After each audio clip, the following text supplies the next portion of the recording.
I'm Tim Clarke, a Chartered Building Surveyor and Managing Director at RICS Chartered Surveyors. Today we're talking about dilapidations. Dilapidations refers to the condition of a leasehold property during a tenant's occupancy and when a lease ends. All leases will outline the obligations that tenants have to look after the property. The dilapidations process is a way to document and remedy breaches of lease covenants. Before we delve deeper into what dilapidations are, you might have found this video as you or your business has just received a schedule of dilapidations, often with an eye-watering figure at the end of the cost summary. If this is you, don't panic, as the schedule is only the first part of a two-stage process.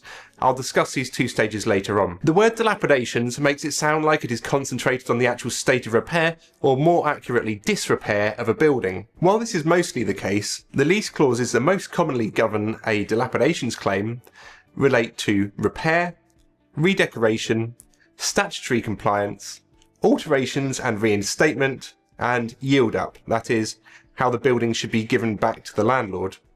It also considers landlord costs. If a landlord believes their tenant has not adhered to their lease covenants, the landlord can inspect the property or instruct a surveyor to do so on their behalf. Usually, the costs of inspecting and preparing a schedule of dilapidations can be recoverable under the lease from the tenant, but this isn't always the case. You should bear in mind that as a business-to-business lease is largely unregulated in terms of the detail as it relates to dilapidations, generic dilapidations advice is difficult, and we always advise that you seek specialist advice based on your individual lease agreement. Broadly speaking though, the dilapidations process comes in two parts.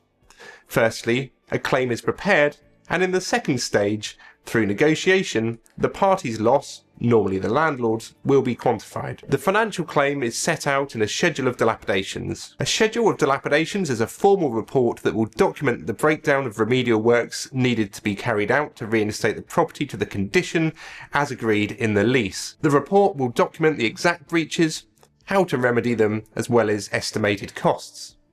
If the landlord fails to carry out the works, it can also be used as a baseline for financial negotiations. This schedule of dilapidations can be a considerable cause of stress and upset, particularly from business owners who have not dealt with dilapidations previously. My advice is generally to consider the schedule of dilapidations merely as a record of technical lease breaches. While surveyors and landlords have a duty to consider the landlord's intentions at lease end, we find that true intentions are sometimes only disclosed in the second stage. The second stage of the dilapidations process is that the parties to the dispute, or their advisors, consider each item contained within the schedule and negotiate which schedule items have actually led to the landlord suffering a loss. Negotiation points can become very technical and based on prior dilapidations case law. In effect, this process should lead to a resolution that a court would rubber stamp, though it is rare for dilapidations disputes to end in court action.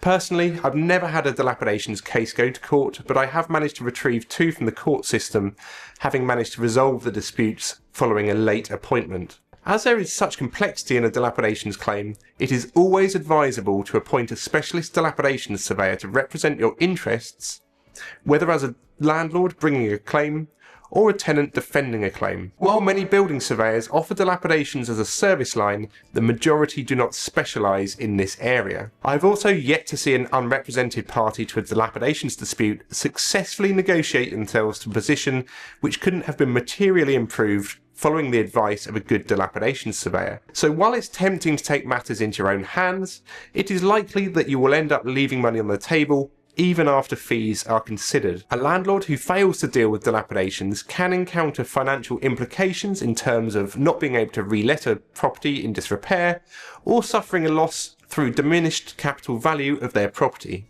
If you have an upcoming tenancy end and want to protect your position, our team of friendly and knowledgeable surveyors at Harris & Clarke can guide you through the process of loss mitigation. Similarly, if you are a tenant on the receiving end of a dilapidations claim, we will be happy to review your claim and to provide pragmatic and risk-based approach on reaching a beneficial settlement. The best time as a tenant to mitigate dilapidations risk is before signing a lease, but if you are in the last year or so of your occupation, it would be wise to speak to a specialist to help you prepare for dilapidations and to make a cost-effective lease exit. For expert, friendly and reassuring dilapidations advice, our team can be reached on 020 8153 1233, and we look forward to taking your call.